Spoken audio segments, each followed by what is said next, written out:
السلام عليكم ورحمة الله تعالى وبركاته.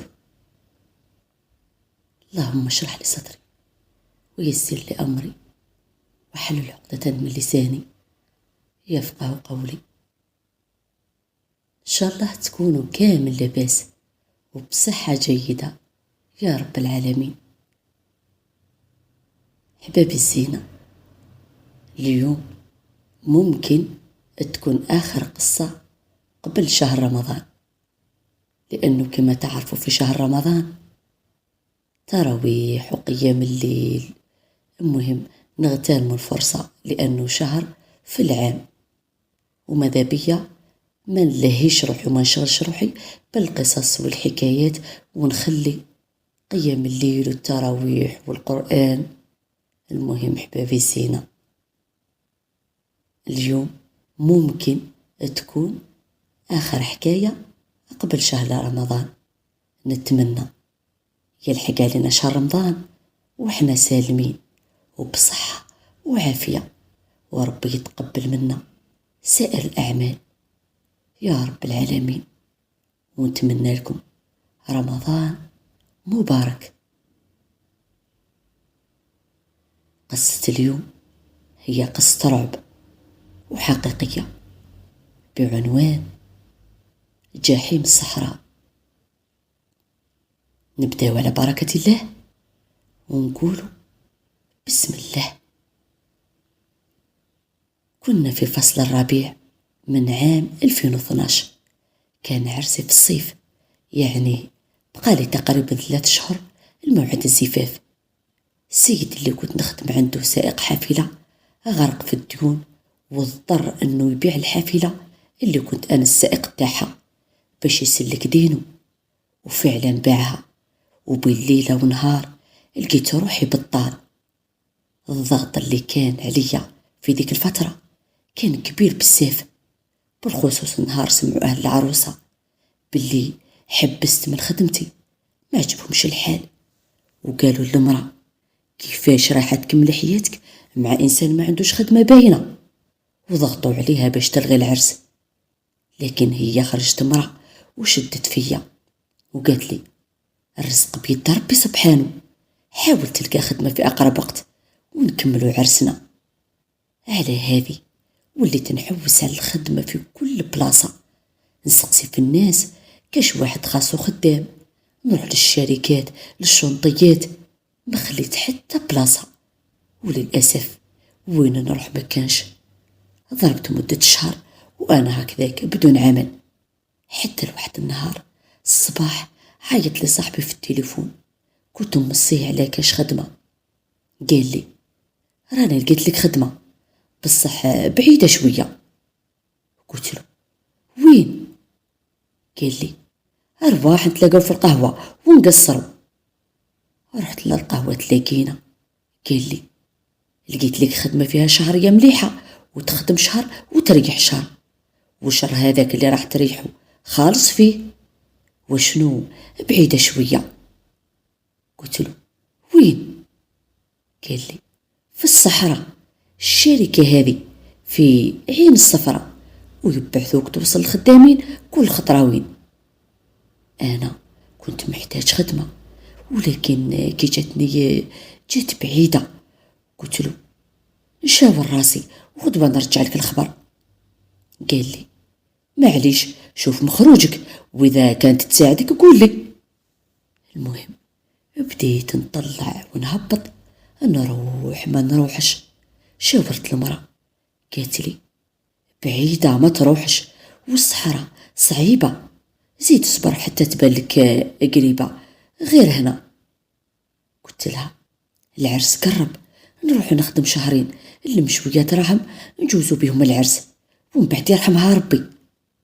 هذا هو القرار النهائي تاعي. غدوة من ذاك عيطت لصاحبي وقلت له راني قررت باش نروح. قال لي وجد روحك وكابتك. وقال لي واش نحتاج دوزان ومدل العنوان ورقم الهاتف. وقال لي غير تلحق التم عيط في التليفون، الشركة يبعثولك شكون يوصلك. خملت كابتي وسلفت دراهم باش نروح في الكار، وغدوة من ذاك الصباح تكلت على ربي ورحت لمحطة النقل وركبت في الكار. وصلت العين الصفراء، عيطت في النمرو اللي مدهولي صاحبي. رفدت عليا واحد السيد قال لي: انت الشوفور اللي بعثك فلان؟ قلت له: ايه. قال لي: اقعد في القهوة دوك نبعث لك طوموبيل تجيبك. رحت للقهوة وقعدت نستنى واحد 40 دقيقة باش جا ليا سائق خدام في الشركة هذيك ورفدني. المهم وصلت للشركة، دخلت المكتب المدير، عطيت له كواغطي، سجلني.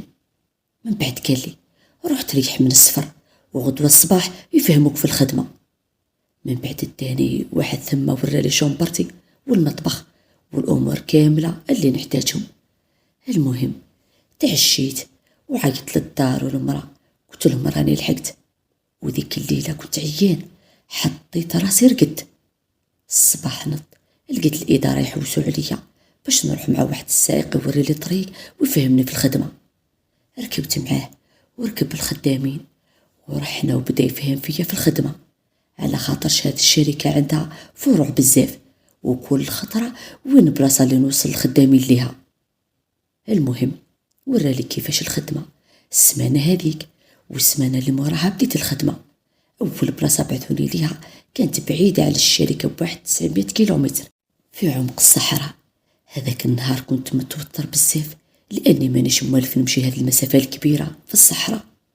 المهم ركبت الخدامين وخرجت من الشركة وبديت في الرحلة تاعي. مشيت لمدة ساعة ونصف حتى ساعتين، لوين لحقت لواحد الطريق كان القدران خلاص، ودخلنا في طريق غير معبد، يعني نتمشى في الرمل. وهذاك النهار كانت الريح والرمال تطاير. الطريق هذيك وراها للسائق اللي جيت معاه، لكن ما حفظتهاش. على هذيك كنت خايف وكنت حاب نسقسي الخدامين اللي معايا اذا راني في الطريق الصحيحه. بصح قلت امال فين يمشوا في الطريق هذه؟ لو كان راني غلط، لو كان راهم قالوا لي. المهم كملت في الطريق هذيك لحتى لوين بديت ندخل في الرمله وما كاش الاثر تاع السيارات اللي كنت نتبع فيه. منا بدا الكابوس والجحيم اللي عشته. كي دخلت في الرمله وبديت نضيع في الطريق، قلت نسقسي الخدامين اذا يعرفوا الطريق. قلت لهم: جاب لي يا ربي راني غلط في الطريق، كاش واحد يعرف؟ قالوا لي: ما نعرفوهاش، احنا خدامين جدد وكان معنا خدام واحد قديم.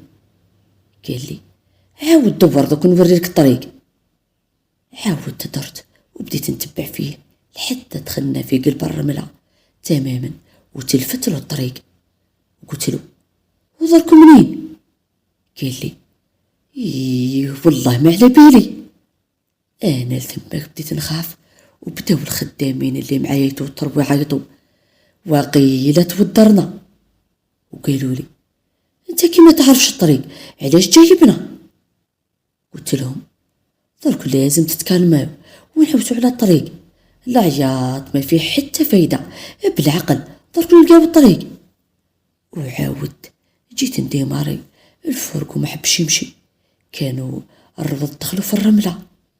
نزلوا يطبعوا في الفورقو وانا نكسيريلي نحاول نخرج. عيينا فيه ما حبش، قالنا خدام معانا نقصوا شويه في النفس تاع الرفض يخرجنا.